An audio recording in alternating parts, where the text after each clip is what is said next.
Technique Tuesday. I know it's been almost a month, it's been a while. I have been keeping up with Patreon videos. It's just, I just got so slammed out of nowhere. I just got slammed with gigs. The good news is I have a manager helping me now. I hired someone to help me with the gigs, so that way I have a little bit more free time to record. And I'm bringing in a second instructor starting in December. So that way we can keep Flowtricks moving even if I get absolutely swamped. Now that doesn't mean I'm ever gonna leave Flowtricks, but just know that I just wanna keep the flow going in case I get absolutely slammed.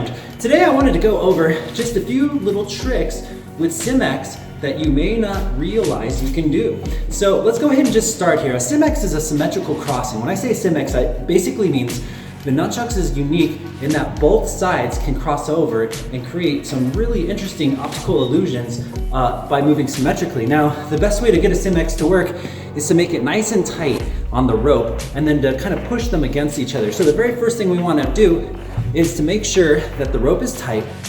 One side is offset slightly, one side is slightly behind the other, because if they're both in the same space, they'll crash into each other, but if one's behind the other, they'll pass by each other. So the first thing to do is make it nice and taut, get one hand slightly up in front or one hand slightly behind, one hand slightly in front or behind, and then all I want you to do is kind of use your pointer fingers and push kind of where we're both in underhand grips, and you're gonna push slightly past the halfway mark and see if you can just get the sides to change and just open your hands and exchange them.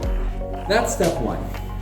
Step two is it's gonna a little more complicated, but not too bad. Now what you're gonna do is you're gonna give it more of a sideways flick. And what I mean by sideways flick is you have it and you're just kind of pushing your hands sideways like this. This will give it a little bit more force, and so we can kind of lift our hands in the air a little bit more, and it should do a double.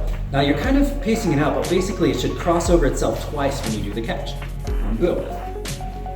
If one side is pushed harder than the other, what'll happen is it won't necessarily have that really fine movement, because if one's moving faster than the other, it's gonna drag the other one. So the most important thing about this move is both hands are moving simultaneously. So now we have this move, like a half motion of whatever we call it. I would love to call this a butterfly, but there's so many butterfly moves out there, let's not call it anything right now. The next part we're gonna do now is gonna get a little bit trickier. Instead of, right now we are in two underhand grips like so. What we're gonna do is just try this. Hold your hands out like this, and then hold your hands out like this. We're gonna catch it inverse underhand grips. So pinky side up. So here's what we're gonna do. We're gonna hold it up here, so palms towards the sky.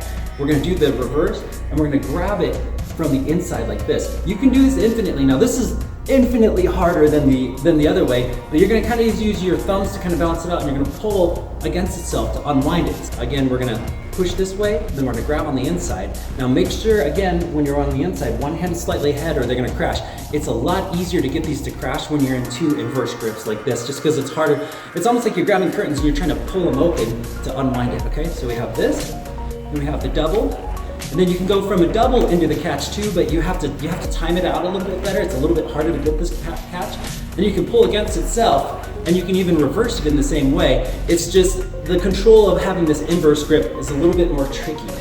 Now the last thing I'm gonna show you is kind of like this motion here, except for one hand holds onto it. So like, let's say my hand just kind of pulls it in a circle like so. Just kind of get used to being in this grip and just basically doing a full rotation without any kind of commitment with the other hand. So rotate it like this. And then as you're doing the rotation, we're gonna try to meet it at 12 o'clock and back. So what's gonna happen is it's gonna meet it, we're gonna get it all the way to this side. So it's almost doing an anti-spin halfway. And then as it starts to come back, we're gonna rotate it back. Like that, oops. And it's just kind of a variation that we can add to all these motions to just make some really cool SymX moves. Been a ghost a little bit, and my apologies. It's just been crazy. I have 11 shows happening till the end of this year, so it's just been absolutely packed.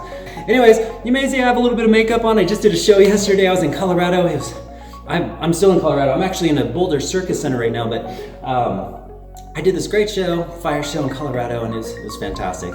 So I hope you all are doing well, and I will talk to you all soon. Again, message me if you have any questions or comments. And a lot of things are gonna change. Like I said, we are expanding. I'm gonna bring in a new instructor, and I also wanna bring in some more admins to help with games. That way the flow will always be moving, even when I may be a little preoccupied trying to get gigs and whatnot. So hope you're all doing well, and yeah, send me a message. Talk to y'all soon.